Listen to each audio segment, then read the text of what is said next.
Hello everyone, Hello, everyone. I'm Pragati Sureka from Cornash, and today I have Poonam Goenka, noted Hi. CA and a businesswoman amongst us.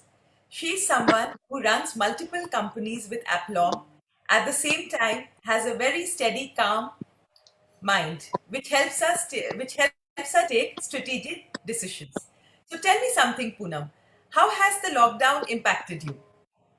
Well, when the lockdown was announced, the feeling was more about the stress and the anxiety about the well-being of everybody around your loved ones. And once the lockdown thing it sets in, like when you accept the reality that this is what it is, and you are not getting to go out of your house and you're stuck in your home, anything that you would do would be from your phone, or the technology is going to help you. So that is when you actually realize that there are a lot of things that you would need to actually take care of. For the first and the foremost thing was taking care of the basic necessities of life, like food, shelter, and basic medical health care. The phase that we have been through, we have all realized how important our health is, and also just not our own health but also those around us. So first thing I looked for was my medical insurance, Oh. honestly. I just thought it is so important to be medically covered, something that can take care of any cost that can just jump into your life any moment. So I looked into those things, and then I took a lot of strategic decisions about the businesses also. One good thing about me, what I realized in the lockdown, the lockdown has really taught us a lot of things. Like, we have never been through this kind of a calamity ever. So it has been a great learning experience as how money plays an important role. And like today we are talking about how finances uh, affects your mental health. Finance and mental health, they go hand in hand. Like, if you are financially stable, your mind will be stable, you can take better decisions. If you're And mentally also vice versa, Poonam, where I would like to say is when you manage your mind, you actually manage your finances better. Don't you exact think so? because you can take sane decisions. Yes. You are in control of yourself. So one thing I really learned was just keeping calm, taking each day as it comes, not thinking of tomorrow, because it was a situation which was not created by you, it was created by nature, and the whole world was in it. The only silver lining I saw was the whole world was in it and you were not alone. So taking important decisions with a calm mind is very, very important. So that is what I just took each day as it came. I didn't plan ahead, because we really never knew how long it is going to last. A week, initially all of us thought it is like 20 days, yes, it will pass in a jiffy and then we are all back to the normal. At least I thought the same. A lot of people must have thought, but it just got extended. So the planning kept changing. If you plan something in mind, it kept changing every moment. It kept changing by day. Sometimes the news that you saw was just like, okay, I'm in it and I don't know when it's gonna end. There was so much of there was everything was like, there was nothing that was fixed, and it was all beyond our control. So what I thought was being calm, just being yourself was very important. This is a Being very nice point that you have actually brought out, being calm. That calamity that no one was prepared for. Yet, if you actually were sane, like some of the things that you spoke about, having something basic as a medical insurance policy. You are a Yeah, finance person, so I know you always think in terms of finances. And also, I think what has come to light is, financial planning is not a one-day affair. It's something which probably, you must have had your insurances in place for a very, very long time. but the first thing that I actually checked. And trust me, if you have an insurance, if you can take care of your expenses, the kind of confidence that you get actually mentally, we don't realize it sometimes. I think first thing all of us should go is check our insurance. And if you, one thing I want to make a point here is, if you're the sole bread earner in your household, first thing you should do is take a term insurance, a good amount, a handsome amount. So just in case, God forbids, but just in case anything happens to you, there is an ample amount of money that, you know, that can take care of your family and their needs, basic needs at least. So that is one thing that I really thought was very important, and this lockdown really taught me that, because I did see people who were like, okay, I am adequately covered, so I'm not worried about the cash inflows. So So that is a very nice point, adequately covered. So while finances are very important aspect of it, what really comes to light is your mind needs to actually do problem solving much ahead of the need of the hour. And if you have consistently lived a lifestyle where you have practiced safety measures, so when a calamity comes, you can keep up with it. In the same way, like what I have seen with people, people have a very uneasy relationship with finance. Sometimes what they have is not enough for them, or they feel that, I want too much. Sometimes they want money at any cost, even at the cost of their interpersonal relationships, or sometimes they just want to make a quick buck and think that that is the important thing. But that does not help. You've actually brought to light the long term planning which goes in. So, even financial planning is actually a lifestyle. Like we say, for a good mental health and healthy space, it's very important that you practice a mentally healthy lifestyle where you are calm, you take strategic decisions, and you are somebody who's ready for any adverse situations. So, how is it that you took care of, some of the lifestyle things that you did to kind of feel calm in this situation? see, we have one thing that we have always heard of, a thing like make hay while the sun shines. Yeah. So, this is one principle I always followed. I want to be rich. Mm-hmm. I have always wanted to make my own money, lot of money, but I never ran after money. I Mm-hmm. followed a very disciplined life, and that helped me a lot in this lockdown, because I was a very disciplined. I would save first. Mm-hmm. It's a very common saying. All of us heard of it. Like, when you earn, once you earn, you save and then spend and then repeat. Like, if we hear out any big investor like Warren Buffett, he's one of my favorites, and I think I can keep bringing him on and on. He always says this. This is the first mantra you follow in your life: earn, save, spend. Mm-hmm. So, and whatever you have saved, you have to be very careful with what you do with that money. Maybe, like, if you're a housewife, once you've received your pocket money or household expenditure, keep a sum aside, do something with it. Like, maybe invest in gold today. Like, gold is the thing people are talking about. Like, it is being touted as the safest haven. We Indians have always been into gold. So I'm not like I'm marketing gold, but it could be one of the investments that a housewife could do. Like, as a student, it could be a cheat money. It could be the party fund that you create. You wanted to go out, splurge with friends, you didn't go. You saved some money. You saved a handsome amount of money, say 2,000. You keep it, and you realize one of your goals, maybe it could be travel, it could be anything, it could be a small amount, but I started with that. And as and when you see your kitty growing, it gives you immense amount of pleasure, and it strengthens you up. It builds you mentally. It gives you a lot of confidence to face the world. You have a backup. You have an emergency fund. And that is how I plan. And that has helped me a lot. I mean, I know if my business is not working for next 2 months, 3 months, I am okay with it, because I can at least take care of my basic expenses. Like, we should all be thankful also. Like, we have food on our table, we have shelter, and we can take care of our medical expenses. And this is what is the most important integral part of our thing. Today, everyone is, facing the heat of the economy. But, like I said, we have to be very careful. Like, I started a decade back, and I built up an emergency fund. I didn't plan for this day. I didn't want this day to come. I didn't want these months to come.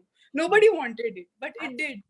And our generation has been like one of the most luckiest generations. We have not seen wars. We have not seen anything so big. So it is a learning that we should all inculcate in our children and in our future generations that cash is the king. All of us, I'm sure you must have heard, cash is the king. Like, if you have enough savings to back on, you could take other decisions also. Like, you True. might into distress selling. See, People, this is one aspect of it, but I also have seen, a lot of times in therapy that people may be financially well off, but mentally, if they are not calm, they forget about it. yes, The recent deaths of celebrities like Robin Williams and even a couple of people, in our own country, the people have actually risen up to the fact that it is not fame, it is not success and money, which is actually the deciding factor. The deciding factor is the relationship that you have with money or with success. If you that feel you have enough, and like you rightly pointed out, you've been planning for the last decade for a contingency. So when these difficult times came in, you were in that problem solving space where, while it was not comfortable, you never wished this day to come. However, you could kind of take care of yourself. The animals can really teach us in that. If you see, most animals have this concept of hibernation. In yes, the winter months, they are well taken care of because they have actually collected even enough stock in the summer months. So, what you said, that make hay while the sun shines, is very pertinent.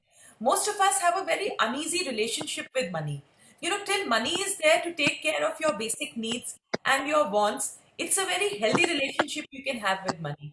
But when one starts thinking that I want money at any cost, what happens is the relationship with finances and money becomes toxic.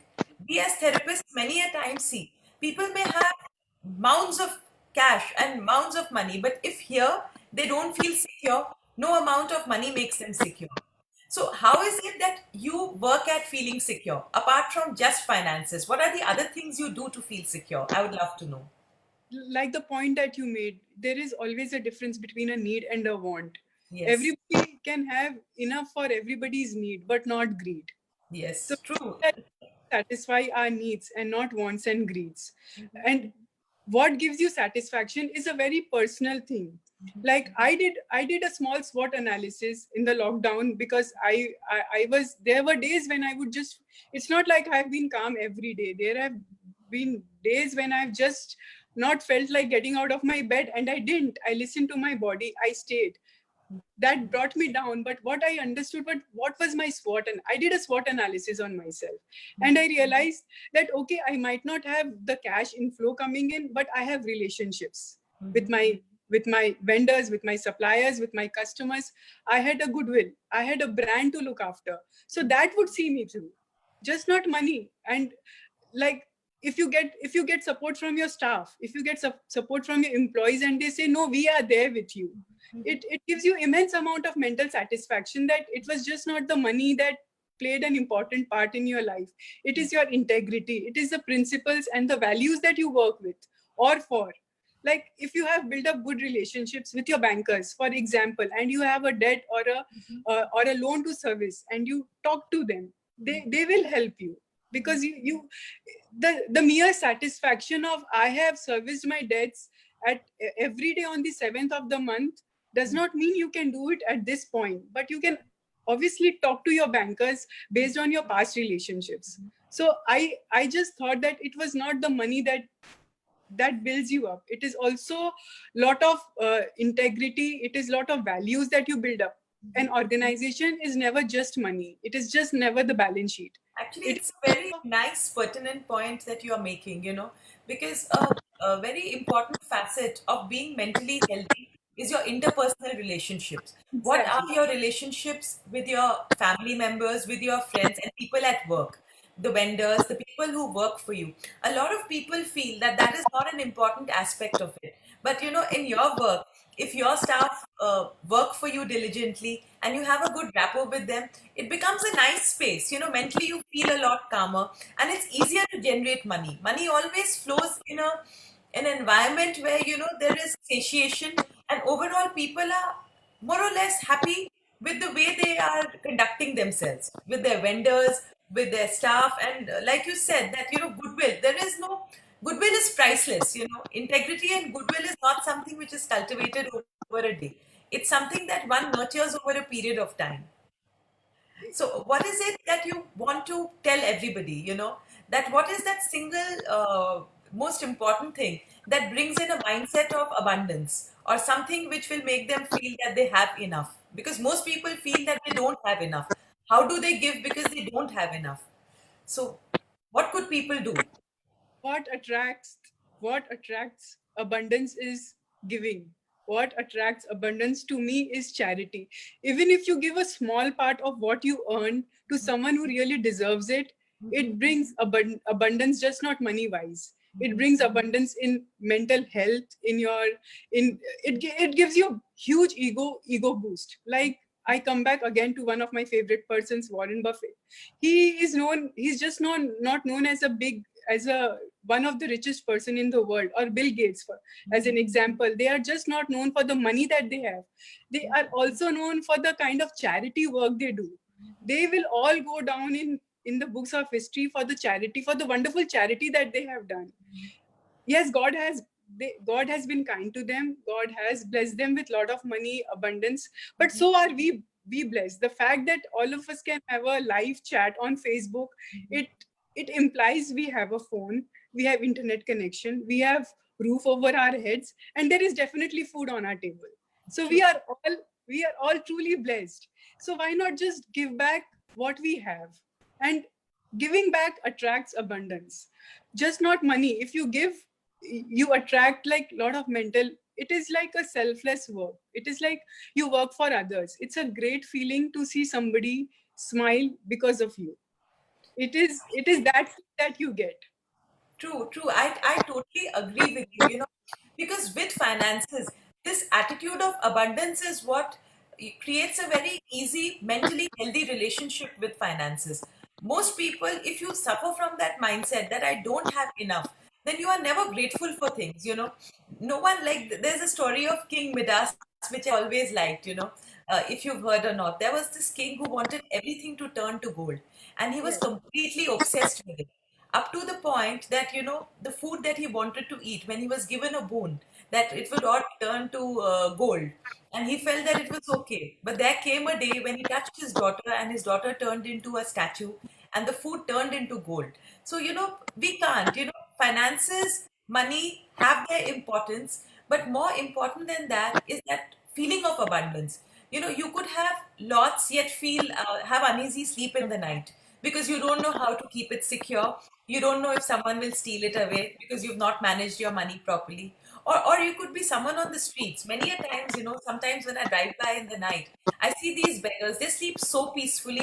I doubt that they take any sleeping pills. I doubt that they have any issues with the traffic honk or the street light. So I really liked this point that you've spoken about. That is charity. When you feel you have enough to give, at that point you actually are rich. You feel rich. It attracts abundance. Like, going by the example, like if we take Alexander the Great, he conquered the world. He owned the entire world. But when he died, he gave specific instruction that my hand should be out of my thing, so people can say I didn't carry anything with me. We need money till the time we are alive, and we all are blessed to have sufficient amount of money to see us through our lives. So Yes. why go far? Like Dhirubhai Ambani, he left a legacy Mm-hmm. for his sons, but he just went empty handed. And nobody got poorer by giving away something. Like Warren Buffett still got richer, Bill Gates still got richer, even Yes. by giving maybe half of their wealth for charity. Yes. So it does, like, if you do it with a positive attitude, if you practice gratitude, if you can be humble, you are the happiest person on earth. Giving really makes you, it gives you a satisfaction nothing else can. Going for a shopping and going for that little binge can give you a kick, but the true happiness, true peace of mind comes from making someone else happy. At least I have seen, even if it's like a small gesture like feeding birds some biscuits, it will give you happiness to see them feeding on the biscuits that you gave. So that is what I understand in this whole scenario, when people are just not sure about what's happening to their lives. At least you can look back and see that I did my best, I gave my best. Yes. I like that. If you don't have too many resources, you always have that one biscuit to share with another living being. It could be a bird if you can't go out. So, this kind of mindset actually gives meaning and purpose to us. Viktor Frankl always spoke about it. His book, Man's Search for Meaning, is iconic and has definitely shown me that, the day I stop, like even in my work, I feel I enjoy doing meaningful work. If I do meaningful work and with purpose, money invariably flows to the level that you want. Most people feel that you can do a shoddy job or have a bad value system and you will create wealth. But that wealth comes at a huge cost most of the time. There is burnout, there is stress, there is anxiety, there is sleeplessness, there is bad relationships. So that money, did it actually bring you the peace and happiness that you were craving? That is one question I think each one of us needs to ask. And I also like the fact that when life is lived with meaning and purpose, often I've seen challenges come, but there is a very laissez-faire attitude to it, or there is an attitude of hardiness and resilience. Okay, I'll cope up. Okay, I don't like it, but it's not going to really impact me in a major way. And even if it does, I'll learn something. It'll actually make me much stronger than I was today. That's something which I have learned vis-a-vis finances. As far as you do problem solving on a regular basis, you lead a lifestyle where you are slightly minimalistic. If your OTT once in a while is okay, but having a meaningful day's work is very, very important to feeling secure in the mind and feeling good about life. What do you think? I totally agree with all your points, Pragati, because doing meaningful work is something we all seek. If we are there, I have seen people even in my own office. People just come bring their bodies, but their mind is wandering somewhere else. So I often wonder, do they get enough sleep at night? Are they able to sleep peacefully? Whereas if I, like myself, if I have worked through the day, even if I have not made any money, but if I have given my 100% to my work, I come back home very happy and satisfied. But there are days when I just don't feel like it, and I'm just there in office not doing anything substantial. At the end of the day, I feel very guilty about it, and that does affect our mindset. I think next day when I go back to work, I tell myself, today I'll make up for yesterday. I have to make up for yesterday. So it is like doing meaningful work, giving your 100%, being dedicated to what you do, and money flows in. Money Yes, will flow. You will find channels yes. to bring in the money. And financing is a very, money sometimes can buy happiness. If you are sick and you have money, you can go to a hospital, get yourself treated. It can buy but it is not everything in life. Yes, there true. has there has to be a meaning in your, there has to be a purpose of your life. Like you said, you have always wanted to do some meaningful work, something that gives back to the society. Like recently I discovered that I am good in accounting, so why not teach somebody who wants to learn accounting? It is not for the money, but the immense amount of satisfaction that I would get by seeing somebody being pro at it would give me a lot of mental strength. It is like I have a purpose to live. I like this fact, whether it's finances, whether it's knowledge or a skill set, when we share with others, we actually feel fulfilled. People think that there's just one channel to fulfillment. Perhaps, like you said, that money can buy the small joys of life, but for that greater sense of fulfillment, there has to be more depth and more meaning into what you do. Like what you said, that if you teach somebody to be a good accountant, it's something which will give you immense satisfaction. Yeah, exactly. Like what would you think? Like, you do a lot of mental counseling, but if someone comes out more strengthened, more confident, would you not feel happy just by looking at the person, that I could just Absolutely. contribute a part of me to Yes, that is one side. And also, over the past decade of counseling, what I have seen is when people find meaning in their life now, however difficult the situation is, they feel they can cope up. That feeling of helplessness, that feeling of hopelessness goes away. Initially people come, they think that because I don't have so much money, that's why I'm insecure. But when they delve deeper, they realize money is one aspect of it, a very important aspect of it. but there is more to them than just focus on the lack of something. If it's causing interpersonal strife, if it's always making you feel uncomfortable, then pursuit of money never gets money. And what gets money actually is a consistent hardworking lifestyle where you take time out to rejuvenate. Like, it's not just working with your body, but it's actually working with your mind, with your entire being. If you want to make money, what is important is one works very hard, does problem solving, and gains enough knowledge, and gives 100% effort.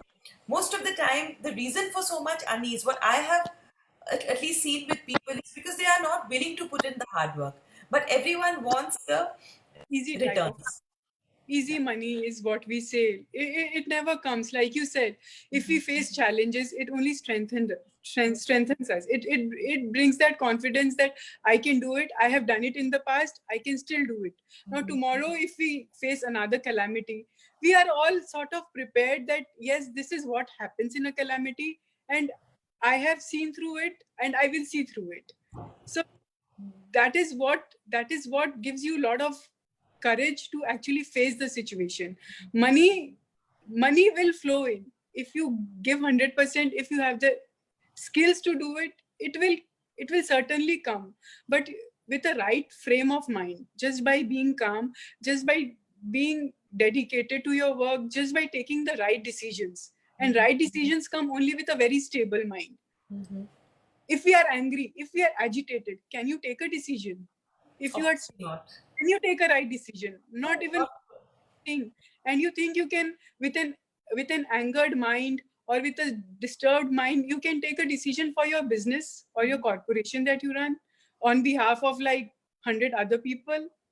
I totally wouldn't buy this idea. So first thing we should do is just keep a very strong and a clear mind. Like, I have seen people with a very bad habit of not paying their bills on time. It is just like a dirty stack of laundry that keeps piling up. You need to take care of it. You can't pay everything together, but you can pay one bill at a time. Start with the smallest. And trust me, I have done this. I have made a list of the bills I need to pay, and as and when I have paid, I strike, like I cut down. And the moment you cut down on a name, it gives you immense happiness. And you tell to yourself, I have done it once, I can do it 10 other times. There was a time when I was going through huge stress, and this is what I did. And I told myself, I have done this the second time, I can do it like 8 times more, and then the seventh time. And before you know it, it's all done. You have Actually, to. I like this approach that, Poonam, today's session has been really, really insightful, and we could go on and on. But one thing that I have realized is that this you only live once, that YOLO lifestyle does not work when it comes to financial planning or any aspect of life. What works is a very steady, safe lifestyle where you actually look after your mental health, and then you take strategic decisions to take care of your finances. Yeah, So thank exactly. you so much for coming in today. And it was just lovely to chat with you. And thank you everyone who has joined us today. If you have any questions, please leave them on the comment section and we'll definitely answer them. Bye It was bye. a pleasure. Thank you. Thank you, Poonam. And we'll Thank meet again on Friday at 8 p.m. where we will have Shantanu Datta Gupta from Scholastic joining us to talk about books and mental health. See you on Friday. Bye bye. everyone. Bye. Bye.